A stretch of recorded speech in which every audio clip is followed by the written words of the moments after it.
So everybody, Erik ten Hag has been facing the media ahead of the game against FC Porto later on this evening. These are going to be the press conference. Well, this is the press conference reaction ahead of the game. Talking about Erik ten Hag said, he talked about morale. Some other interesting things as well going on Manchester United around team news, players returning. And also this game being a must-win. So don't forget to leave a like, comment, subscribe if you are new. And yeah, let's quickly get into it. So, we're going to start off by talking about what Erik ten Hag said about morale.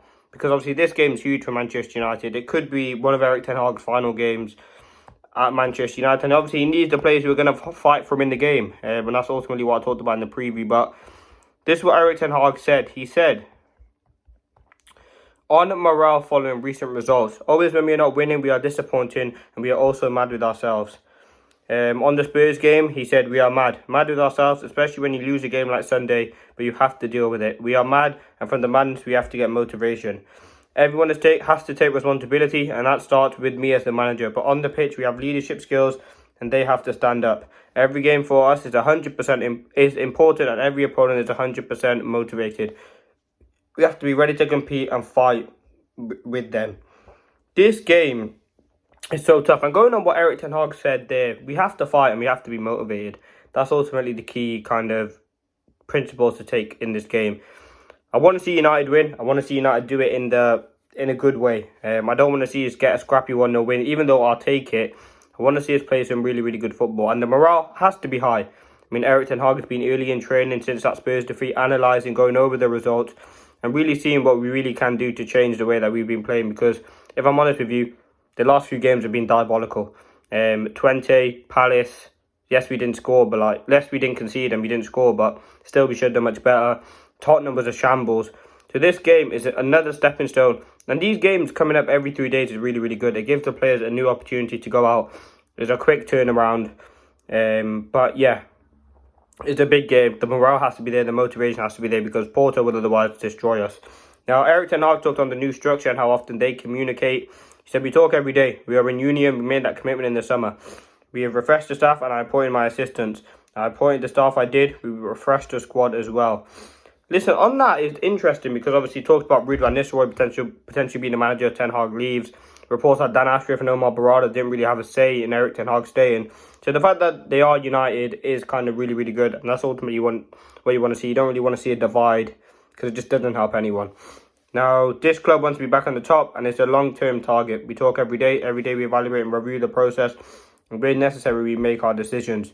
He said on Dan Ashworth, it's not necessary to give me confidence. We talk every day and how we can improve this club, this team, improve the processes, the procedures, the connections. This is what we talk about. It's obviously to say that the infrastructure will obviously be unhappy with Ten Hag if they lose the game. Sir Jim Radcliffe, I've seen a report, is set to be at the game on Villa on Sunday. So he'll be looking at that from a much closer perspective. Dan Ashworth, Omar Barada, they've been at the game so far. So they really do have a great understanding. They travelled with the squad to yesterday to the Porto game. So they do know what's going to happen. And it's going to be a tough game for United. But in terms of the infrastructure, there is clear communication, which is good.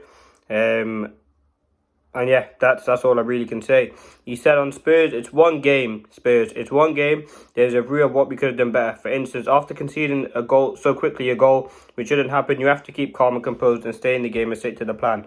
We can improve, definitely.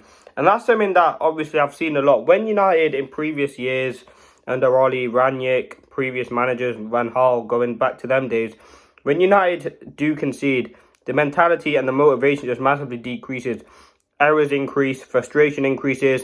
I've seen a clip from Stretty End on Twitter about how Onana, De Ligt, and some other players were having like an argument. Like, you don't want to see that on the pitch, heads down.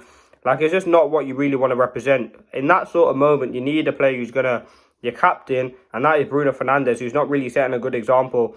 He obviously got sent off at that point, but you need your captain to kind of spur on your teammates, and that's ultimately which I don't think Bruno has done enough this season. I think we do have other leaders in the squad. I think Onana at times is a good leader. Lisandro Martinez, obviously players off the pitch. You've got, I think Casemiro's a great leader. Maguire's been reported to be a very good leader, and I think he is, despite not having the captain's armband. So that's what it's about. It's about everyone just coming together in that instance. Now, Eric Ten Hag talked about teams' confidence. He said, I've seen so many games on Sunday where we are completely confident. Seeing the FA Cup and Community Shield, you see the team have such a great belief in plan and each other. He said, we create a lot of chances, the third highest XG in the Premier League. We have to improve in the final third, and in the box game, be more killers. Our strikers be more killers there. Our strikers are capable of doing this. They are, indeed. Our strikers are. I think when you get Højlund back to full fitness, being our top scorer last season, it's going to be difficult not having him in and around the team. I can't wait to have Rasmus back. I think he's a very, very good player for us. And the quality that he does possess is fantastic. So, listen, I can't wait for that. I think he will massively improve our goal threat. I think he is much more of a goal threat than Xerxes, in my personal opinion, and can offer more in terms of in front of goal. But, yeah, ultimately that does conclude the press conference. Some interesting things talked about from Eric Ten Hag. One last thing on injuries. Eric Ten Hag has confirmed that Mason Mount has a knock as well as a head injury. Again, it's so frustrating, man. Mason Mount just can't seem to catch a break. And he has to be looked at as one of the worst signings because he's just not being available. So many, I think it's 3 injuries already this season. Like, he's just not been the player that we need. Like, we're playing him in a couple games, he'll have a few good games, be instrumental to the press, and then he'll just be out injured. It is disappointing, but there must be something going on which is more kind of need to take a look at. But I'm hoping United will do that. Let me know your thoughts in the comments. This has been the press conference reaction. Stay tuned for obviously the match reaction player range coming out after the game. 5 things to expect. We build up to what is a huge game after this Porto game against Aston Villa. Based on the fact that Villa beating Bayern last night. Great result for them. And you obviously look at United in the form that we are in. Hopefully we can get a good result today. Move on to Sunday. Get to Villa Park, beat Villa, and then we move on to the international break with a bit of confidence. Points in the bag. Progression in the Europa League. Progression in the Premier League. See where that takes us. But yeah, let me know your thoughts. If you stay to the end, you're absolute legends. Thank you for watching. Press conference reaction done. Another one complete. I mean, the games are coming so thick and fast for United at this current moment. But yeah, I'll keep you up to date with all the news, what goes on. I'll probably do a news video now in a couple of days' time. But thank you for watching. Hope you did enjoy. Peace.